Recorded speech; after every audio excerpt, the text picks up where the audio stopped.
Setembro Amarelo, consolar e esclarecer.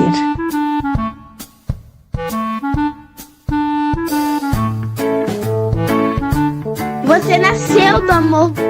Você nasceu do amor. Você é amado. Você é amado. Eu vim para que todos tenham vida.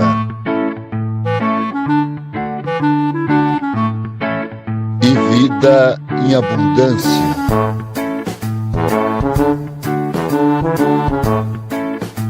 Setembro Amarelo, consolar e esclarecer.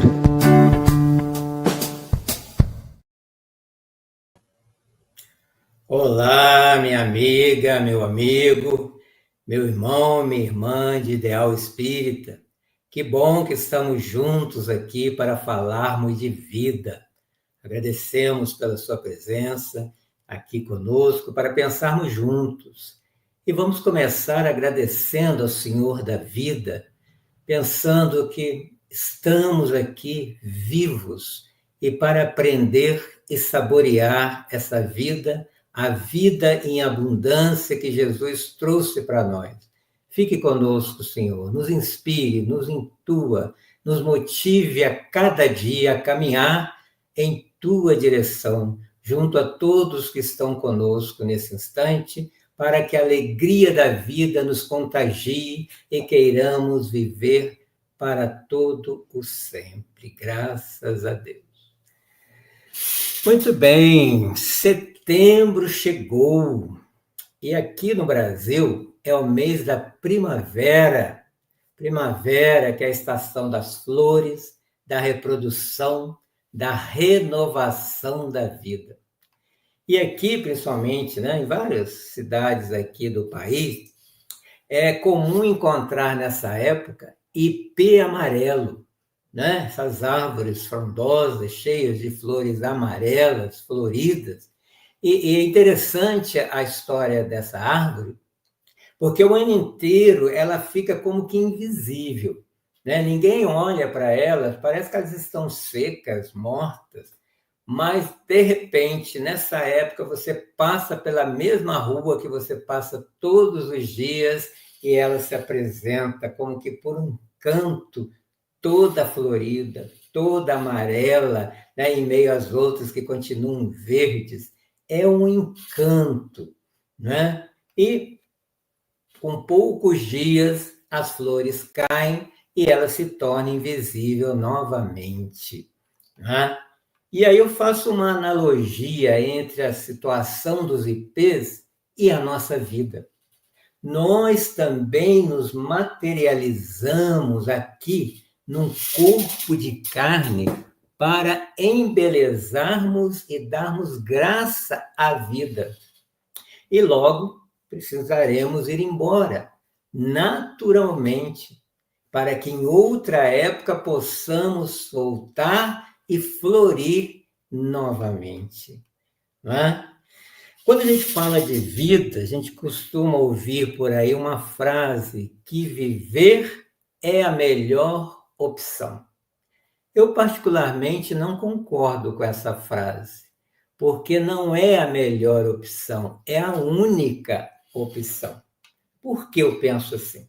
Porque se o Espiritismo veio comprovar que a morte não existe, então só existe vida. E antes do Espiritismo, o próprio Jesus também disse a Madalena, quando ela foi procurá-lo no sepulcro, vá avisar aos outros que eu estou vivo. Então, se Jesus não morreu, nenhum de nós vai morrer. Então, não adianta insistir. E aqueles que atentam contra a vida vão descobrir que não conseguem, que logo vão se ver vivos e para sempre. Então, essa situação que é mundial, as pessoas que saem da vida antes da hora, um dia eu acordei pensando sobre isso, e aí eu me fiz a seguinte pergunta: quanto vale a vida? Para essas pessoas estarem jogando fora assim, de repente. será que a vida tem um preço? E aí eu comecei, né, a ter as hipóteses, né, levantar as hipóteses, possíveis respostas a essas questões. E acredito que tem um preço, sim. Ela teria um preço material, fisiológico e espiritual. Qual é o preço material? A gente sabe, tudo a gente paga nessa vida, né? É preciso trabalhar para ganhar o próprio sustento, né? Então, ela tem um preço material, desde, né, quem preparou a nossa vinda e a gente que dá continuidade a essa manutenção. O preço fisiológico, né? Pagamos o preço do organismo que tem que estar em equilíbrio para que possamos sobreviver. E o preço espiritual, né? O quanto que foi mobilizado uma grande equipe para que estivéssemos aqui hoje, né? E dentro dessa equipe tem um, né, dos seus representantes que nos tutelam a vida inteira, né? Que é o nosso mentor, aquele que nos intui o tempo inteiro.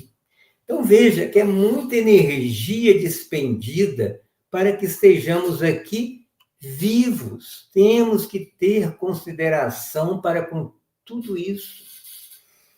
Como é que tudo começa? Tudo começa no ventre materno. Uma mulher, principalmente a mulher, precisa dizer sim a esse nascimento. E qual é o preço de uma gravidez? Não somente os gastos, né? Se perguntar isso para o homem, ele vai falar que é gasto com consulta médica, né? Com o que tem que comprar, com os acessórios para o bebê, para a mãe. Esse é o preço material. Mas para a mãe tem um outro preço. Ela precisa deixar modificar o próprio corpo para dar espaço a um novo ser que ela nem conhece ainda, mas já está amando, né? E é esse ser que nós chamamos de mãe, docemente mãe, e temos uma ligação infinita com ela. E aí nascemos, já estamos aqui e vamos passando, né, pelos nossos estágios aí. Qual é o preço de ser criança? A alegria das brincadeiras infantis. E quanto não pagaríamos para rever os sorrisos daquela época, inocente de certa forma, as nossas risadas, criança ri o tempo inteiro. Ou se não das nossas, dos nossos filhos, se é que eles já são adultos, né? Que bom que hoje, né, nós temos a possibilidade, né, de fazer as gravações e de vez em quando rever, né, os filhos, crianças, né, as alegrias, né, daquela fase. Mas nós vamos caminhando, né, porque o tempo nos conduz sempre em frente. E essa criança se torna um adolescente. E olha que a adolescência tem um preço alto. A saída, né, da infância, onde todo mundo era meu, né, papai e mamãe ali o tempo inteiro no suporte, para uma vida um pouco mais livre e desapegada dos próprios pais. Como é que se dá a convivência com os colegas, né? Às vezes temos dificuldade de fazer amigos pela timidez, né? Sofremos bullying na escola por algum comportamento diferente ou característica diferente. Algumas brincadeiras que sofremos, que nem todas são saudáveis para quem sofre, muitas são preconceituosas. E nessa fase também vem o despertar da paixão, né? Com quem vamos nos relacionar, a eclosão dos hormônios, a modificação do corpo. Olha, quanto preço, né, pagamos por continuarmos aqui.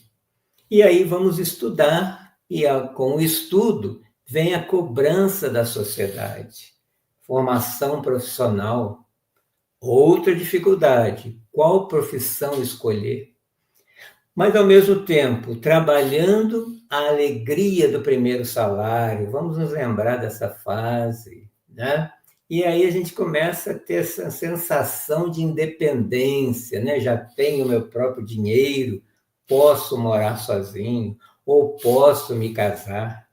E se casar, vem o preço de se constituir uma família, a responsabilidade com o outro que vai conviver comigo, a vinda dos filhos, uma outra mudança na vida. Então, veja, eu fui pensando isso tudo, né, porque acho que é a história geral de muitos de nós. Né? Esse é o caminhar da vida. Só que tem valores maiores para serem pagos. O preço da diferença.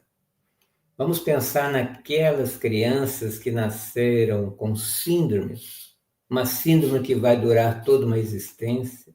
Nasceram sem algum membro, ou os braços ou as pernas, ou mesmo os dois. Os que nasceram cegos, surdo-mudos. Que preço eles pagam para estar aqui? Com certeza não é igual o nosso, que não passamos por essa situação e não temos essa dificuldade. E pensar, né, quando observamos a nossa volta, que o mundo não está preparado para os diferentes da maioria, embora a diversidade faça parte da natureza. É só olhar um jardim.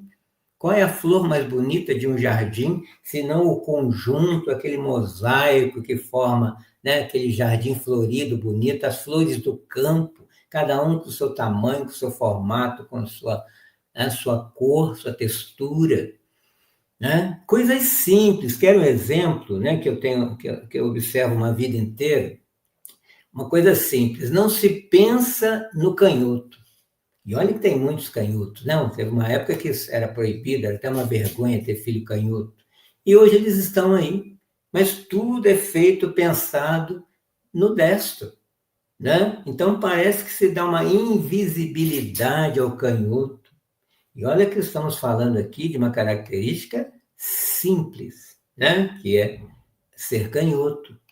Né? As construções, mesmo as construções novas, não se pensa em rampa para os cadeirantes, para os idosos, que agora tem aumentado muito em nosso país. Né? Aliás, o novo preço que se está pagando hoje é o da longevidade. Né? As sociedades não estão se preparando, no caso aqui do Brasil, a meu ver, para a vinda, chegada ou a manutenção desses idosos que antes se desencarnava cedo, com 60, 70, hoje estamos chegando aos 100. Né? A região que eu moro aqui tem muitas subidas, né? Ruas, né? Em morros, e eu nunca vi um prefeito se preocupar em colocar corrimão para as pessoas que têm pouca mobilidade, facilitar a subida. Olha como não se pensa, né, na necessidade do outro. E no centro espírita, estamos pensando em alguma modificação para o diferente?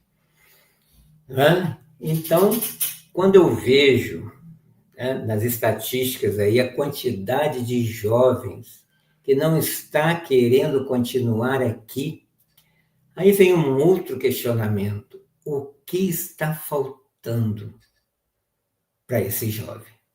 Ou então, quando eu vejo um artista, né, famoso, bonito, rico, talentoso, com tudo o que muitos de nós sonharíamos, indo embora, né, por vontade própria, aí de novo eu pergunto, o que faltou a eles?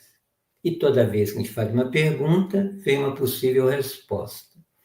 E a resposta que eu tenho para mim mesmo, né, é que falta desenvolver, a meu ver, a sensibilidade.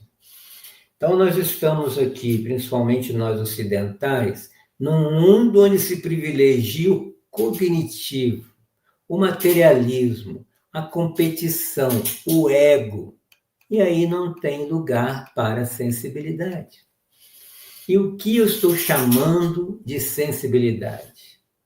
Sem ser sensível ao outro. Ver e sentir o outro. Notar que ele existe e ir ao seu encontro. Hoje a gente vê muita gente na rua, né, ou na fila, ou no ônibus, só olhando para o celular, não vê o outro que está do lado. As pessoas pararam de olhar para cima, né? Ficam andando olhando para baixo. Esqueceram de olhar à noite o brilho das estrelas e de dia o infinito azul do céu que nos leva a transcender, mesmo estando aqui ainda, e mais, pensar em Deus que está orquestrando isso tudo. Então, nós precisamos parar de pensar só no próprio ego e enxergar o outro com a sua beleza, porque cada um tem a sua beleza e em todas as fases da vida, como eu comecei falando, cada um de nós engraça a vida. Por isso que antigamente as pessoas perguntavam qual é a sua graça, e era o nome. Né? Eu estar aqui, eu faço a diferença.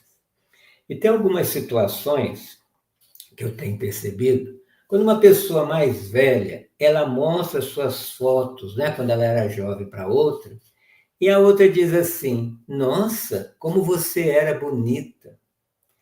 Eu acho essa expressão de uma deselegância, né, quer dizer que só é bonito quando se é jovem.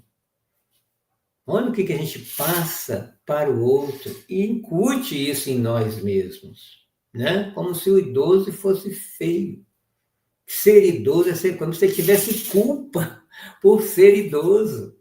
Então, cada fase da vida tem a sua beleza, a sua riqueza e o seu brilho. Então, comentários como esse vão dar margem a preconceito, piadas preconceituosas, né? Hoje em dia se fala muito do racismo, mas também precisamos falar do etarismo, né? O idoso está ficando sem espaço, um grupo que só tende a aumentar, né?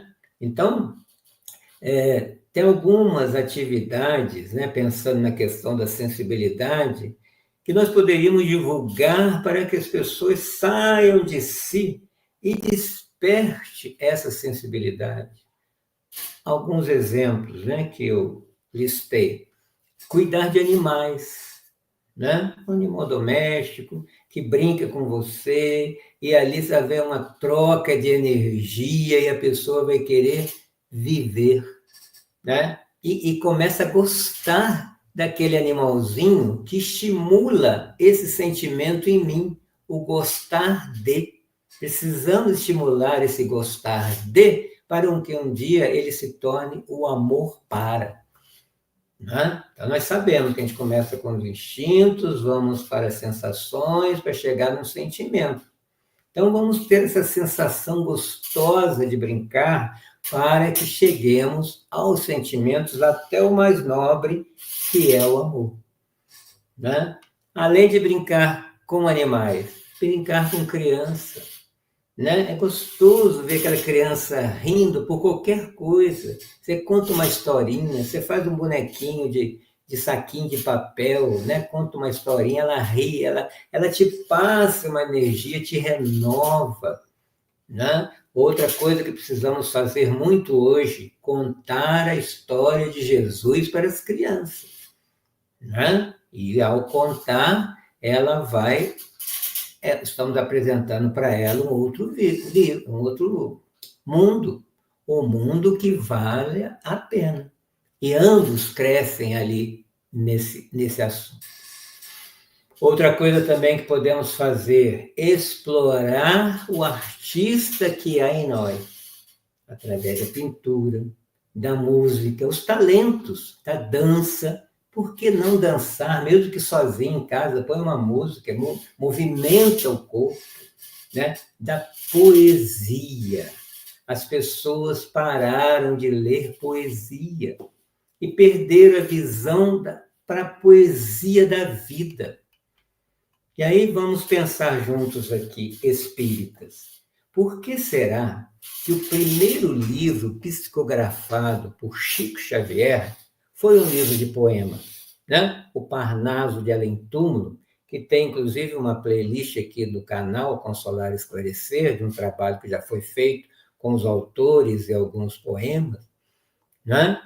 Então, tem um sentido de estimular a sensibilidade humana, do espírito, à poesia.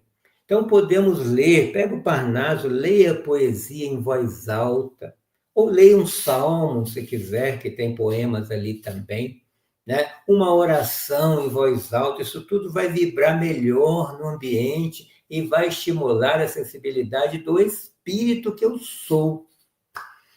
Né? Uma outra atividade muito necessária que salva vidas é a terapia do abraço.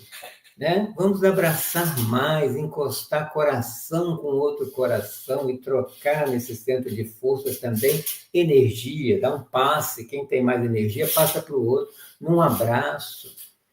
Né? E o brasileiro, sabemos que é expert nesse assunto, né? Tudo para ele é um abraço, e chega e abraça mesmo. Né? Na parte prática, ajudar sempre o outro, ler bons livros, falar palavras bonitas, elogiar, agradecer.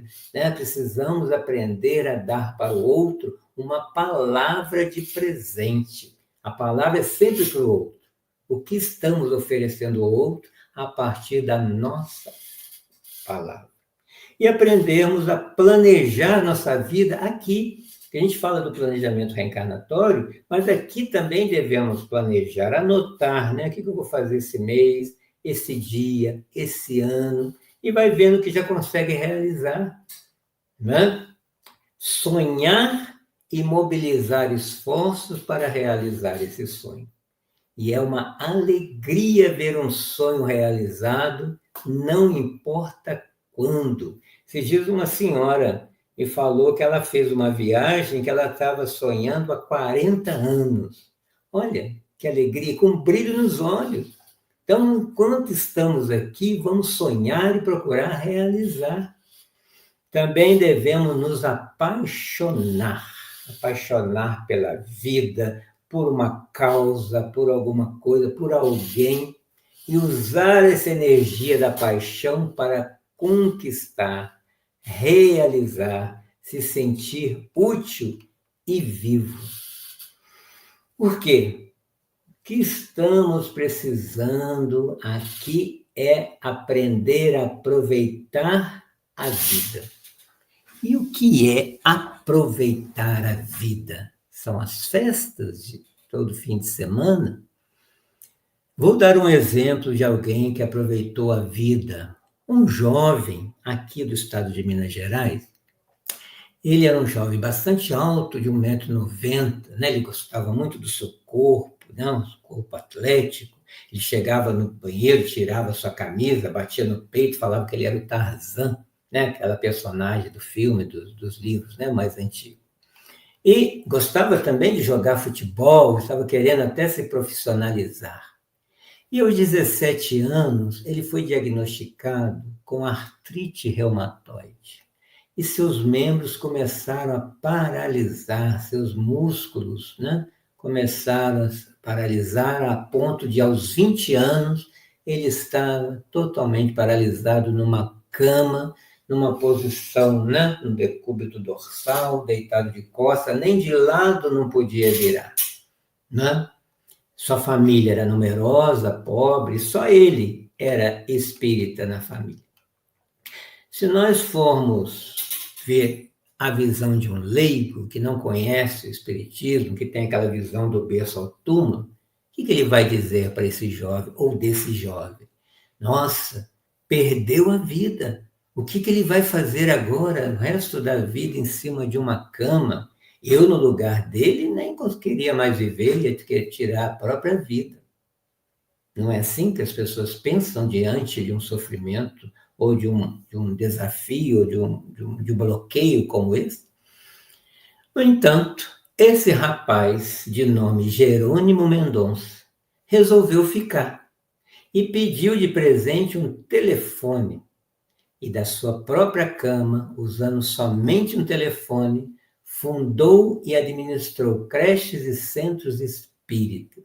E ainda realizava palestras no país inteiro, né, levado pelos colegas numa Kombi, né, e tinha um senso de humor incomparável. Passando mais um tempo, ele chegou a ficar cego, mas sempre resiliente e valorizando a vida. Então, veja que temos exemplos para ficar, né? Porque situações como essas nos comprovam tudo que estudamos no Espiritismo na prática. O que ele nos ensina, que tem a ver com o que o Espiritismo nos ensina também, que a vida é mais que um corpo. Esse corpo é um instrumento, é um veículo, é um carro que me transporta de um lado para o outro. A vida está na alma, no espírito, nesse ser que eu sou, que pensa e sente. Né? Então, para viver, precisamos educar os pensamentos e desenvolver os melhores sentimentos. Não foi isso que o Espírito Verdade trouxe como mensagem para nós? Espíritas, amai-vos, esse é o primeiro ensinamento. Instruí-vos, eis o segundo. Desenvolver sentimentos e desenvolver a intelectualidade, entendendo a vida. E não é só no Brasil que essas coisas acontecem, não. Existe um australiano chamado Nick Vujicic, que nasceu sem pernas e sem braços. E o pezinho dele estava ligado ao tronco, com 2 dedinhos. Ele era filho de pastor protestante e não entendia por que Deus tinha feito isso com ele. Estava castigando ele, seu pai, sua mãe, por quê? Ele sempre se perguntava por quê. Né? Claro que a vida dele, uma vida, como eu falei, ao diferente, uma vida muito mais difícil, com mais privações. Mas ele insistiu, a família apoiou. E mesmo com os 2 dedinhos dos pés, ele aprendeu a escrever, aprendeu a ler. Só que, com toda essa dificuldade, aos 8 anos de idade, ele pensou em tirar a própria vida. Mas naquele instante, ele pensou, foi intuído, com certeza, na dor que ele causaria aos pais. E aí ele desistiu. E que bom que ele desistiu, né? Porque um dia sua mãe mostrou uma reportagem de jornal para ele, onde aparecia um homem que tinha dificuldades tão grandes como a dele, mas que estava realizando, né, coisas, resistindo àquilo tudo. E aí ele percebeu que não era só ele que tinha problemas. E essa situação foi inspiração para ele. E aos 17 anos, ele começa a realizar palestras motivacionais e saiu aí por todo o mundo, já foi em mais de 25 países, né? Ele leva a palavra de Jesus, como evangélico que é, mas também motiva o outro, visita cadeias, tem vários vídeos dele no YouTube, né? E além disso, aprendeu a nadar, jogar beisebol, andar de skate, se casou, tem um filho, né? Uma vida que podemos dizer que é normal. Então, essas diferenças não podem ser obstáculo para o espírito não fazer a caminhada dele. E tudo está em nosso querer. Para mim, em particular, nesses anos, né, que tenho vivido e tenho observado, que a vida se resume em 2 situações. Ou eu quero, ou eu não quero.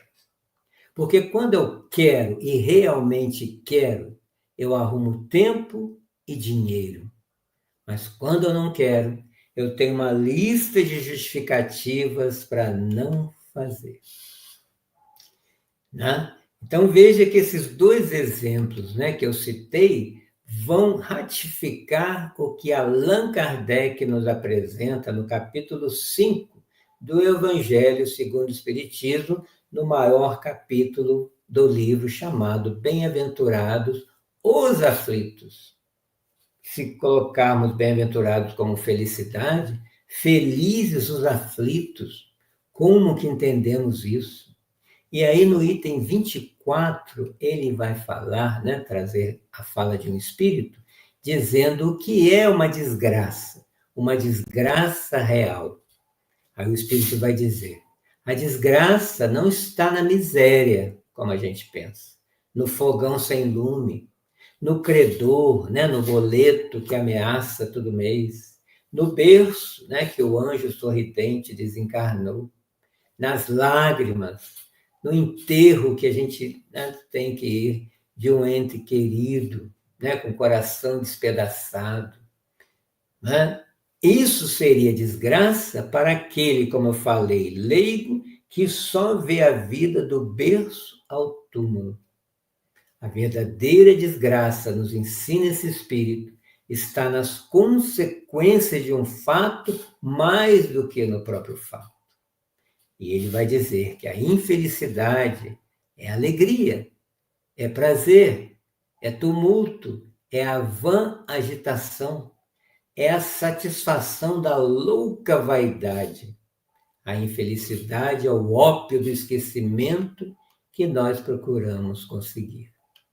E nós sabemos que um momento de prazer pode custar muito caro se não houver um discernimento, usar o raciocínio, né, que custamos a conquistar também, mais do que o instinto de prazer. Então o Espírito ainda vai dizer que é preciso agir mais do que reagir. Como bravo, ele dá o exemplo, né? Como bravos soldados que, longe de fugirem ao perigo, preferem as lutas dos combates arriscados à paz que lhes não pode dar glória ou promoção. Que importa ao soldado perder na refrega armas, bagagens, uniformes, desde que saia vencedor e com glória? E que importa, né, a quem tem fé no futuro deixar o campo de batalha da vida, a riqueza e o manto de carne, contanto que sua alma entre gloriosa no reino celeste. O espírito de Delfina de Girardin nos orienta sobre a vida. E antes desse espírito, no livro de João o Evangelista, capítulo 12, versículo 25, nós vamos ler: quem ama sua vida, a perde. Dizendo aí da vida material. Então vamos aproveitar a vida, que é só essa. Com esse nome, com essa história que eu estou nessa existência, é só essa. Né? Então aproveitar a vida é aceitar as provas voluntárias, né? Ou as expiações necessárias, né? Que excitam a inteligência, a paciência, a resignação. Essa palavra aprendi no Espiritismo, né? Temos que ser resignados, não nos revoltarmos às situações difíceis que todos, sem exceção, passamos por ela. E aprender a conquistar o prazer, já que queremos ter prazer, o prazer de fazer o bem constantemente, porque assim estaremos servindo a Deus, a quem dizemos amar. Outra coisa que eu fico pensando também é quando se fala espírito de luz, espírito superior, né? Como é que se faz um espírito superior, um espírito de luz? Eles não nascem prontos, né? Então é aquele que imita Jesus. Então, todos os espíritos que a gente lê as biografias, incluindo alguns santos até da Igreja Católica, que se dispuseram a servir Jesus de verdade, evoluíram, se iluminaram. E seguir Jesus é o quê? Imitá-lo naquilo que a gente já consegue fazer. Então, eu gosto muito de ler biografias para ver, né, qual o caminho que eles seguiram, porque é isso que precisamos seguir também. Né? Então, eu gosto de ler a história de Chico Xavier, Divaldo Pereira Franco, Eurípides Barçanufo, Amália Domingos Soler, Amélia Rodrigues, Joana de Anjos. Né? É só olhar. E como é que começa isso tudo? Olhar para o outro e ir ao seu encontro. Madre Teresa de Calcutá falava sobre isso. Eu vejo Jesus nos olhos do outro e vou ao seu encontro, ainda fala para todos nós, e qualquer um de nós pode fazer. Isso aí é para mostrar que ela não era um ser diferente de todos nós. Apenas, é o que eu falei, o querer. Né? É sempre o nosso querer. E esse querer me lembra do livro Há 2000 anos, na frase, né, naquele diálogo de Jesus com o senador Públio Lentulus, né, uma das encarnações de Emmanuel, mentor de Chico Xavier, e Jesus diz a ele: está em teu querer me seguir agora ou aguardar milênios.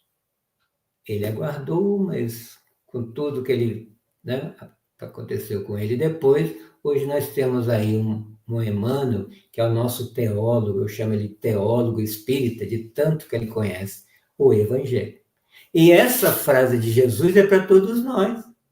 Queremos realmente seguir Jesus, imitar dentro das nossas limitações, dando um passo de cada vez.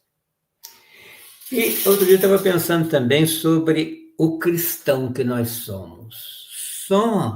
Nós somos, temos motivo para sermos felizes, porque há praticamente 1000 anos, vamos colocar aí, os judeus ficavam esperando o Messias.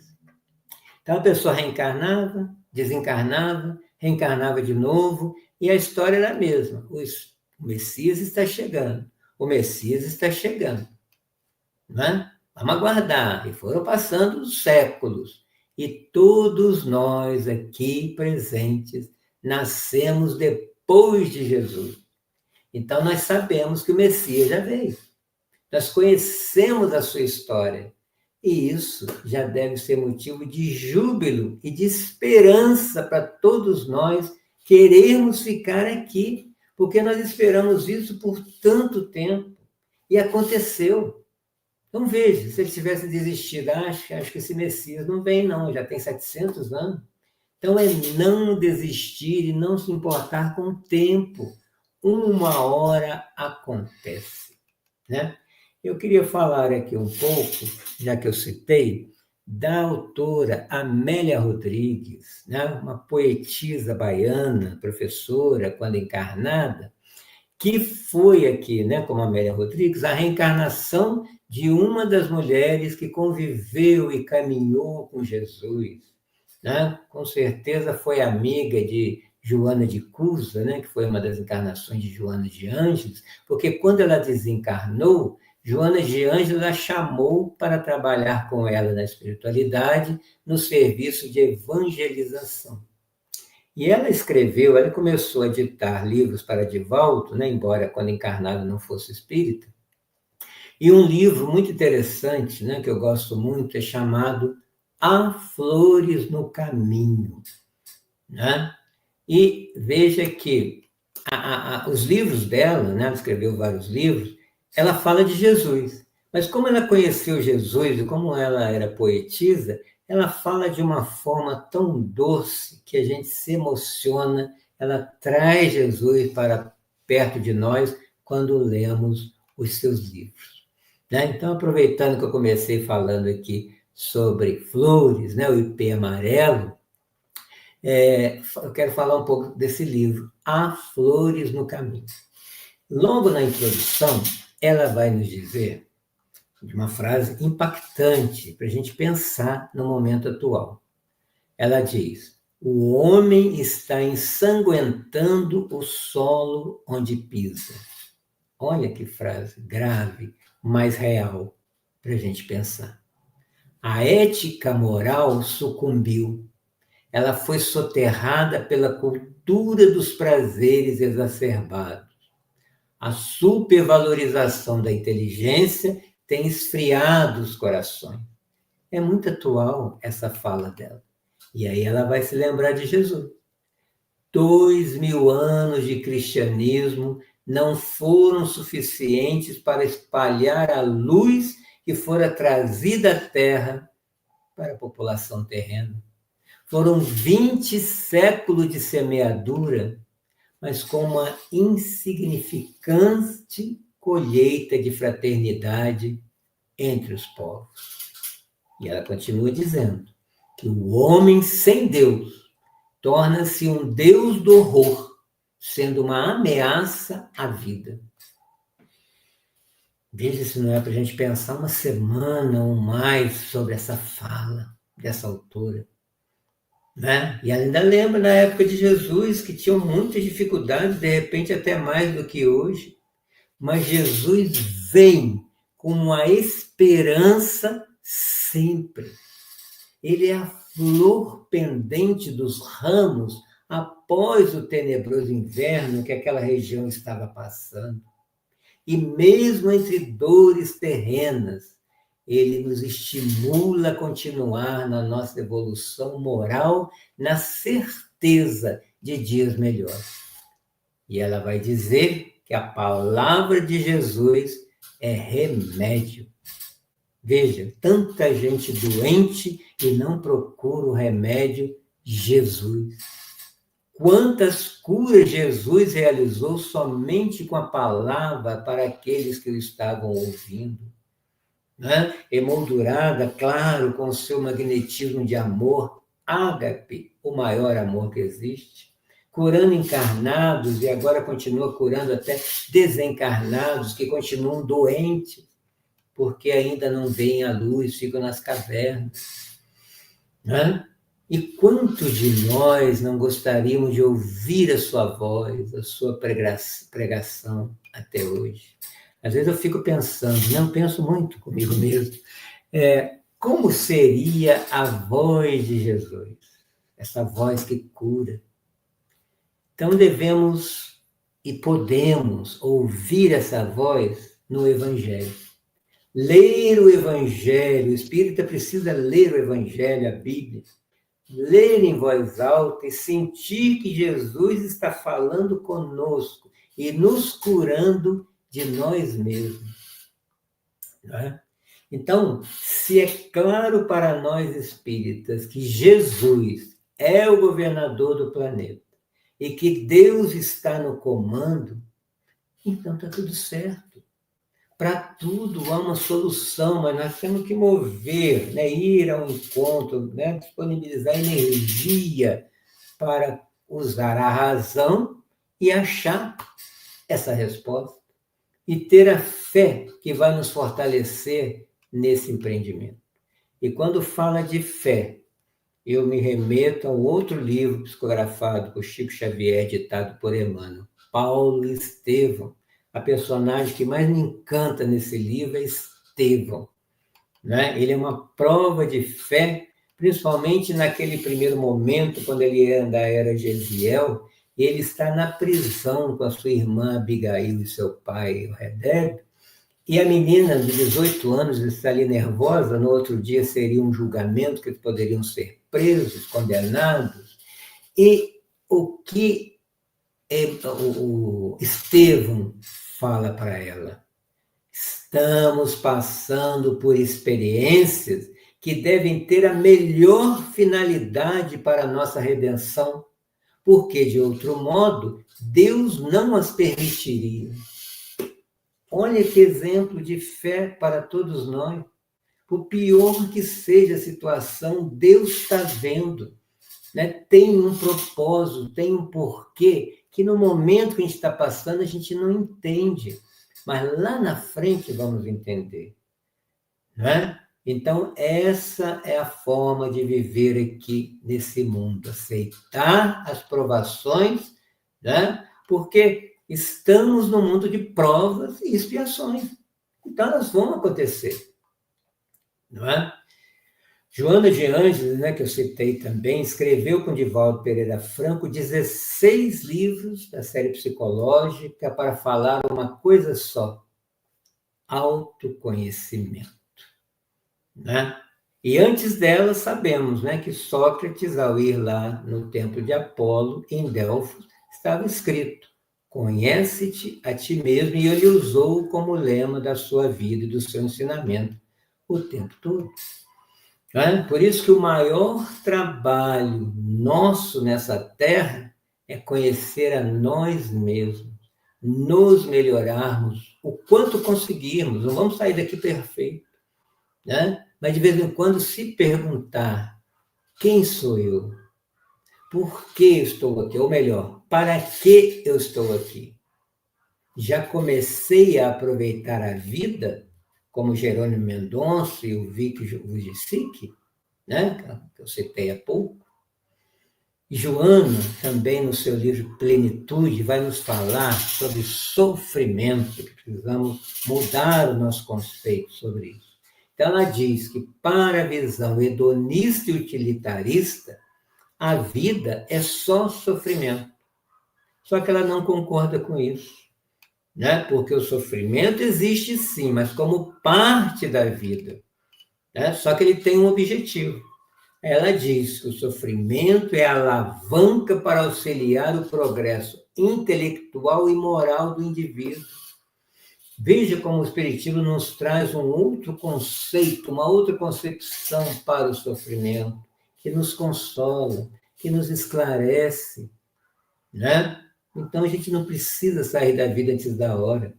E devemos pedir a Deus, não para tirar o sofrimento, mas para nos dar forças para passar por ele, né? Porque é ele que vai me fazer crescer enquanto espírito. E tudo sofre, né? Aí a Joana de Anjos vai fazer uma analogia com o sofrimento na natureza, dizendo: o diamante bruto aguarda a lapidação para brilhar como estrela luminosa. Os metais necessitam de alta temperatura para se amoldarem à beleza e à utilidade. A madeira experimenta os instrumentos cortantes para desempenhar os papéis a que está destinado. Veja, tudo passa por um tipo de sofrimento. E aí ela diz o espírito, que necessita lapidar as arestas que lhe encobrem a luminosidade. Para isso, é utilizado o sofrimento, né? Como uma ocorrência normal. Não é castigo de Deus, não estamos pagando uma falta de outra vida, não é um boleto, é aprendizado. O sofrimento nos ajuda a aprender a ser humano, né? Tudo sofre, animal, vegetal, passa por doença. Né? Então, nós temos que lembrar sempre, Jesus está vivo e muito próximo. Conversemos mais com ele. E sabe o que ele pensa de nós? Né? Vou dizer agora. Ele pensa que nós somos o sal da terra. Nós somos a luz do mundo e que a nossa luz tem que brilhar. Ele não vê os nossos defeitos, ele vê nossa potencialidade. Então, vamos todos ficar juntos, de mãos dadas, e caminharmos rumo ao infinito que nos espera. Se o Espiritismo comprova que a morte não existe, que aproveitemos a vida, todo esse tempo, para aprender sempre, principalmente o que precisamos aprender, que para isso reencarnamos, a amar. Né? Então, finalizando aqui a nossa fala, eu deixo aqui um questionamento. Que mundo estamos apresentando às crianças? E nós, espíritas, estamos levando nossas crianças para a escola de evangelho, nos centros espíritas, para que aprendam sobre a verdadeira vida e não se deixem levar na adolescência pelos apelos do mundo? Então, estamos aqui para vencer o mundo, como disse Jesus, e não somente vencer no mundo, como o materialismo nos faz pensar. E o que mais vemos, né, é direcionar esforços para vencer no mundo e não o mundo. Então, eu quero encerrar com uma passagem do Evangelho segundo o Espiritismo, que deve ser nosso livro de cabeceira, sendo lido todos os dias, como fazia Chico Divaldo. Capítulo 12, amai os vossos inimigos, item 11. O que o Espírito vai nos dizer? Só é verdadeiramente grande aquele que, considerando a vida uma viagem que o há de conduzir a determinado ponto, pouco caso faz das asperezas da jornada e não deixe que seus passos se desviem do caminho reto. Com o olhar constantemente dirigido para o termo a alcançar, nada lhe importa que as urzes e os espinhos ameacem produzir-lhe arranhaduras. Umas e outros lhe roçam a epiderme sem o ferirem, nem impedirem de prosseguir na caminhada. Adolfo, bispo de Argel. Então, meus amigos, minhas amigas, meus irmãos e minhas irmãs, lembremos sempre, cada um de nós é muito, mas muito importante para o Senhor da vida, para essa inteligência suprema que espera que desenvolvamos a nossa inteligência para entendermos a vida e aprendamos a saboreá-la, a vivê-la belamente, com tudo e com todos. Agradeço a Filomena e sua equipe do Consolar e Esclarecer, agradeço ao nosso irmão que está aqui nos bastidores pela oportunidade dessa reflexão. E vamos encerrar agradecendo a Deus pela vida, por um dia ter pensado em mim e a partir desse dia eu existi para todo o sempre. E junto a mim, tantos outros que vêm me fazer companhia e me ensinar a amar e como modelo de amor, Jesus, o Cristo de Deus, a quem pedimos nesse instante que nos abençoe e fortaleça a fé na vida daqueles que estão com essa ideação de sair da vida antes da hora. Aguardemos mais um dia para que no amanhã a solução para os problemas possam ser apresentadas a nós. Que Deus nos abençoe. Setembro Amarelo, Consolar e Esclarecer.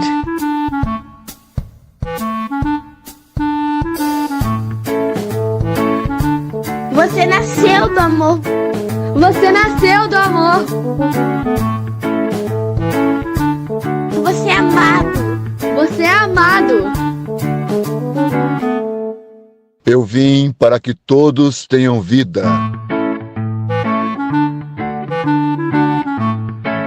E vida em abundância.